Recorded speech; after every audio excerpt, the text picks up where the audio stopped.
Welcome my dear students. आज हम exercise 1.2 के जो क्वेश्चन अपने पास बच चुके थे वो आज हम करने वाले हैं। तो क्वेश्चन नंबर 5 से स्टार्ट करते हैं। Check whether 6 to the power n can end with the digit 0 for any natural number n। तो इस क्वेश्चन का मतलब है कि 6 की पावर n को अगर हम एक्सपेंड करें तो क्या उसका जो एक्सपेंसन है उसके लास्ट में 0 आ सकता है। यहाँ पर जो n है वो कोई नेचुरल नंबर है, यानी कि अगर हम लेट करते हैं चल के कि अगर हम n = 1 या 2 या 3 या 4 इस तरीके हम कोई भी नंबर रखें तो क्या इसके लास्ट में 6 की पावर n के लास्ट में के एक्सपेंसन में क्या 0 आएगा। तो हम अपना सोल्यूशन देखते हैं चल के।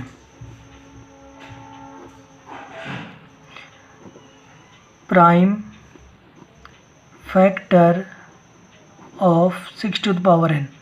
सबसे पहले हम क्या करने वाले हैं, 6 का प्राइम फैक्टर करने वाले हैं। तो 6 को अगर हम फैक्टराइज करेंगे तो 2 3 जा 6 एंड 3 1 जा 3, तो 2 × 3 आता है, ये हमने लिखा। और जैसे यहाँ पर n लिखा हो तो ब्रैकेट के ऊपर हमने n फिर से लिख दिया। तो यानी 6 के फैक्टर में 2 और 3 अपने पास बनते हैं।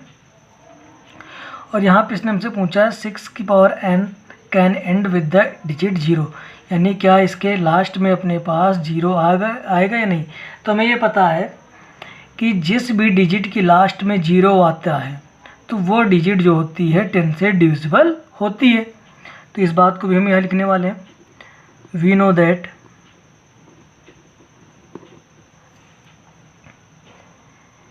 If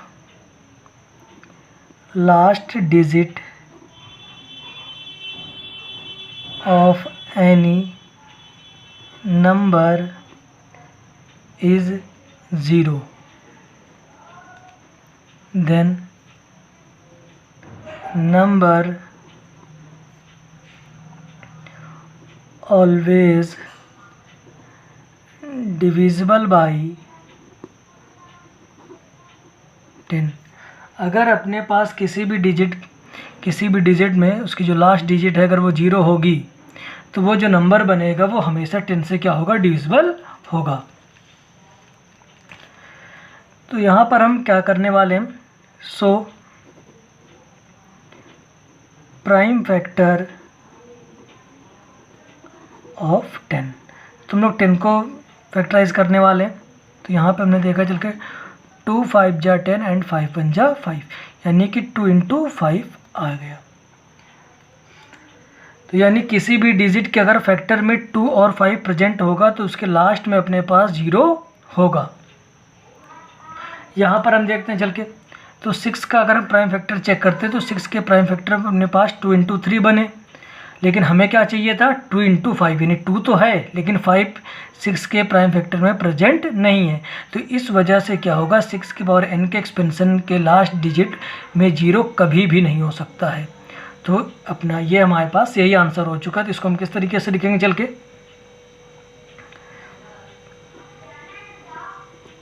therefore 5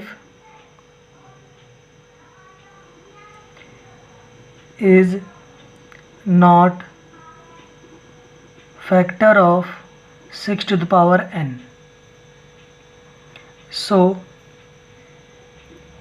6 to the power n cannot end with the digit 0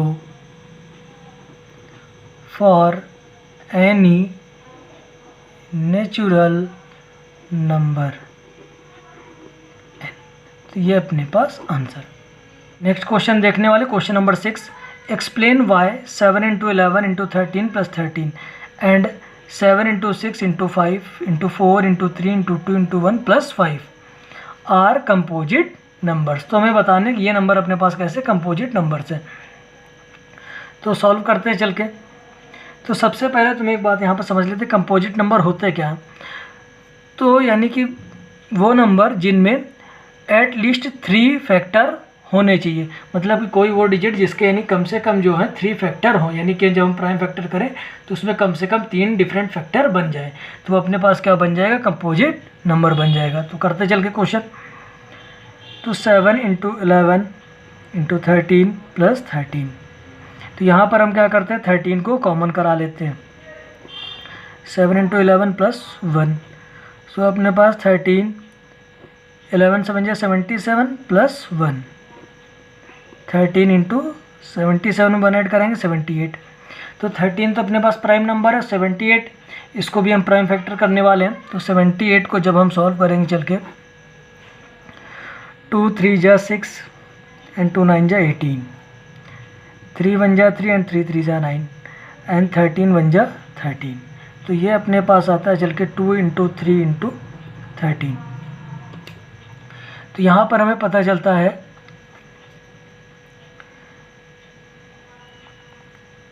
the given expression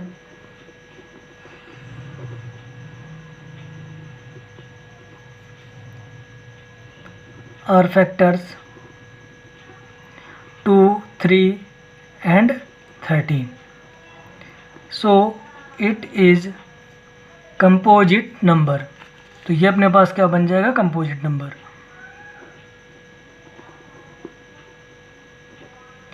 तो यहाँ पर क्या है, जो फैक्टर अपने पास 2 3 और 13 फैक्टर बने, तो यानी कि अपने पास 3 फैक्टर मिल गए। तो यानी अपने पास क्या हो चुका है, 7 इंटू 11 इंटू 13 प्लस 13 क्या हो चुका है, composite number.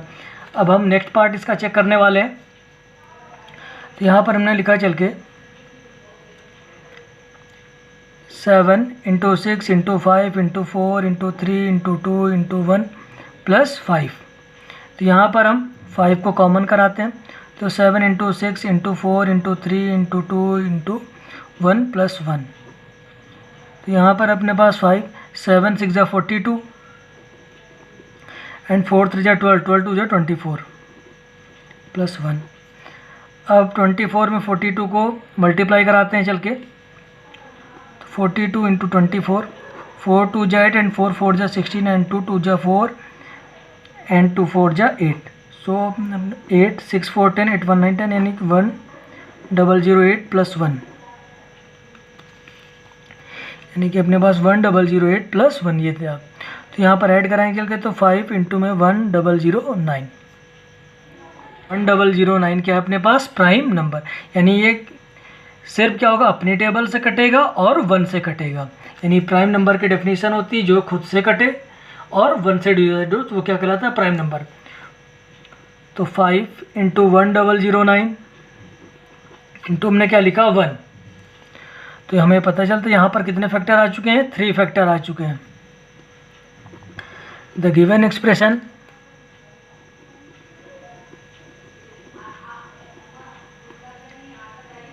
Are factors 5, 1009 and 1, so it is composite numbers। अब हम लोग नेक्स्ट क्वेश्चन देखते हैं चल के, क्वेश्चन नंबर 7।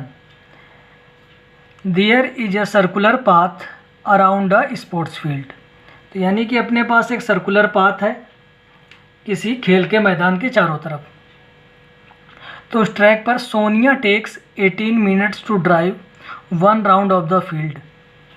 और सोनिया जो है उस ट्रैक का यानी उस सर्कुलर पाथ का एक चक्कर लगाने में 18 मिनट का समय लेती है। While Ravi takes 12 minutes for the same. और रवि जो है उसका और उसी ट्रैक का चक्कर लगाने में 12 मिनट का समय लेता है। सपोज यानी हमें मानना है they both start at the same point at the same time, यानी कि दोनों एक साथ और एक ही बिंदु से स्टार्ट करते हैं, नहीं एक ही साथ, and go in the same और एक ही दिशा में जाते हैं। After how many minutes will they meet again at the starting point. और उसके बाद जब वो स्टार्ट कर देते उसके बाद वो कितनी देर बाद आपस में आके मिलेंगे। तो यहाँ पर हमें क्या करना है, दोनों टाइम को कंबाइन करना है। तो यहाँ पे हम लिखते हैं, चलते हैं सोल्यूशन इसका देखते हैं। Sonia takes time 18 minute and Ravi takes time 12 minute. So total time taken by both, यानी कि दोनों के द्वारा जो टाइम लिया गया है, तो हम क्या करेंगे सो LCM ऑफ 18 एंड 12, तो हमें क्या करना है, जब टोटल टाइम हमें दोनों का कंबाइंड टाइम निकालना तो हम क्या करते हैं LCM।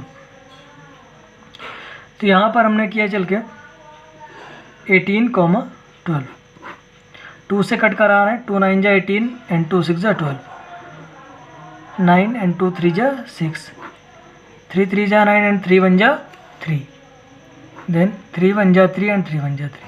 तो यहाँ पर हम क्या करते हैं इसको 2 इंटू 2 इंटू 3 इंटू 3, 2 2 जा 4, 4 3 जा 12, 12 3 जा 36, तो 36 minute. After 36 minute will they meet again at the starting point।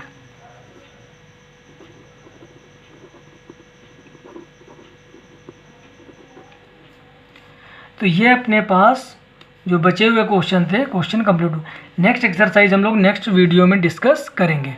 Thank you.